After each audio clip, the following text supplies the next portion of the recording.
Et enfin, nous abordons le grand 4 de ce chapitre, qui est le dernier paragraphe de ce chapitre, c'est préfixe et conversion.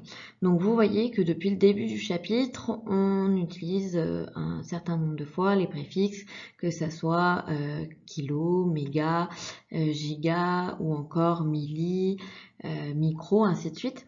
Donc pour bien remettre ça correctement dans vos têtes et pour pouvoir faire des conversions le plus facilement possible, je vous propose d'écrire dans votre cahier de leçons la leçon suivante.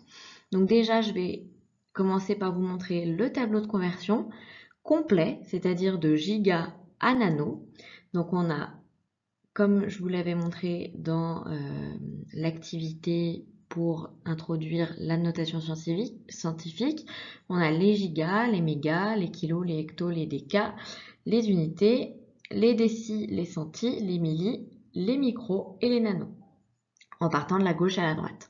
Ici, j'ai mis des smileys parce qu'en fait, à la place du smiley, vous allez pouvoir mettre ce que vous voulez. C'est-à-dire, vous allez pouvoir mettre litre, vous allez pouvoir mettre mètre, vous allez pouvoir mettre octet, vous allez pouvoir mettre volt, vous allez pouvoir mettre toutes les unités que vous pouvez voir, que ce soit en maths ou en physique, par exemple, ou encore en SVT, ou encore dans la vie de tous les jours.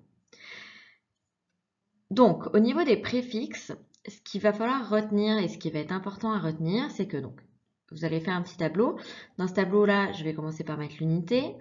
Donc l'unité, c'est 10 puissance 0, donc c'est 1. Une unité, c'est 1. Ensuite, on va considérer uniquement, on va dire, les multiples de 3. Je m'explique un petit peu.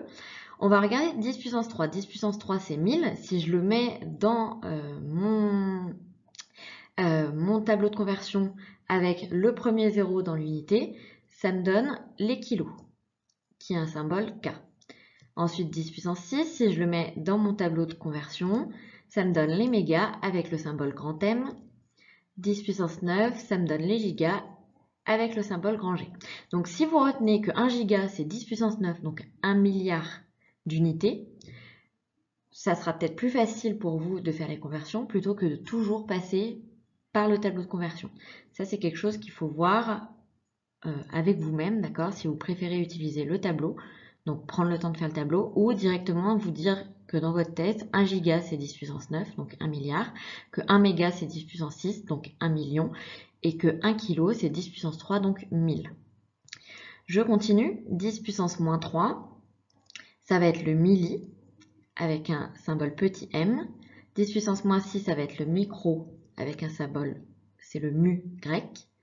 Et 10 puissance moins 9, ça va être le nano, avec le N de l'alphabet latin. J'allais dire une information qui ne sert à rien. Donc, pareil, même chose. Vous pouvez retenir que le milli, c'est un millième d'unité. Le micro, c'est un millionième d'unité. Et le nano, c'est un milliardième d'unité.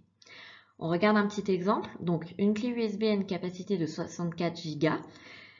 On a vu qu'un giga, c'est 1 milliard d'unités. Donc, elle a une capacité de 64 milliards d'octets. Un petit grain de sable a une masse de 3 microgrammes. Donc, on a vu que 1 microgramme, c'est 1 millionième de gramme.